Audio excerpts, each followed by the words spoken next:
আজি আমি টিংখাং সমষ্টিৰ কেকৰি গাঁও পঞ্চায়তৰ ২ নং দীঘলীয়া গাঁৱত বিশেষকৈ আমাৰ বিধায়ক মন্ত্ৰী তথা বিভাগীয় কৰ্তৃপক্ষৰ সুমতি কামনা কৰি এটি কাৰ্যসূচী ল'লোঁ। শৰাই আগবঢ়ালোঁ তামোল পানেৰে, যাতে আমাৰ গাঁওখনৰ যি দুখ দুৰ্দশা এই ৰাস্তাখনক লৈ তেওঁলোকৰ দৃষ্টিগোচৰ হওক। মই জনাব বিচাৰোঁ যে এইখন পথেদি যিটো অফলীয়া সংযোগী পথ, এই পথেদি শ মানুহে অহা যোৱা কৰে। লগতে এই গাঁওখনত এই ৰাস্তাৰ কাষতে লাগি থকা বহুত স্কুলীয়া ছাত্ৰ ছাত্ৰী আছে, কলেজলৈকে আছে। সকলোৱে ৰাতিপুৱা ওলাই যায় স্কুললৈ। তাৰপিছত আৰু কাম যোৱা মানুহ ইয়াত আছে, শ্ৰমিকো আছে। গতিকে এই ৰাস্তাটো নোহোৱাৰ কাৰণে বহুত ভুক্তভোগী আছোঁ। গতিকে মই আহ্বান জনাওঁ, অনতি পলমে অতি শীঘ্ৰে পঞ্চায়তৰ আগে আগে যাতে আমাৰ এই পথখন মেৰামতি কৰি আমাক কৃতাৰ্থ কৰে। আমি আজি ৰাস্তাত নেদেখাজনৰ ওচৰত প্ৰাৰ্থনা জনালোঁ, তামোল পাণ শৰাই আগবঢ়াই আমি প্ৰাৰ্থনা জনালোঁ যাতে মন্ত্ৰী বিধায়ক জনপ্ৰতিনিধি যাতে চকু দৃষ্টিগোচৰ হওক।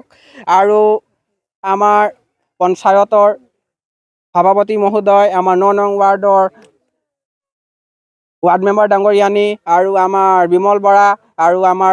বিমল বৰা কেবিনেট মিনিষ্টাৰ আৰু আমাৰ অসমৰ মাননীয় মুখ্যমন্ত্ৰী ডক্টৰ হিমন্ত বিশ্ব শৰ্মা দেৱকো আমি অনুৰোধ আৰু কাতৰ আহ্বান জনাইছোঁ যাতে তেখেতৰ যি বিভাগ, এই বিভাগৰ বিভাগীয় কৰ্তৃপক্ষক যাতে চকু দিবৰ কাৰণে যাতে দাবী কৰে। আৰু আমাৰ এই ৰাস্তাটো আমাক পঞ্চায়ত ইলেকশ্যনৰ আগে আগে আমাক এই ৰাস্তাটো আমাক লাগিব।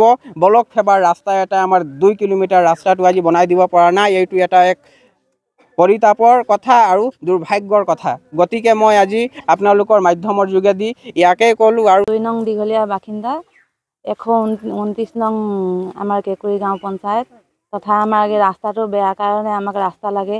আমাৰ মোমাইক বাৰম্বাৰ কৈ আছোঁ, কেইবাবাৰো ক'লোঁ, এপ্লিকেশ্যনো দিছোঁ।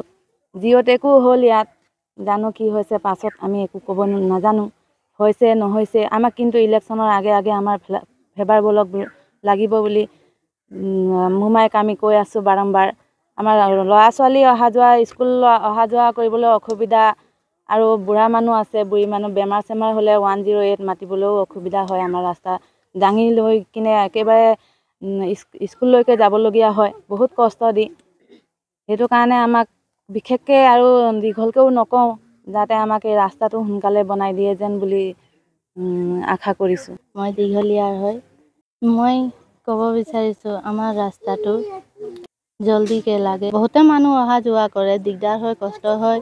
সদায় আলিটো এনেকুৱা বেয়াই থাকে, কেতিয়াও ভাল নাথাকে। এতিয়াও চাওক কেনেকুৱা বেয়াই আছে, ভাল হোৱা নাই। মই আজি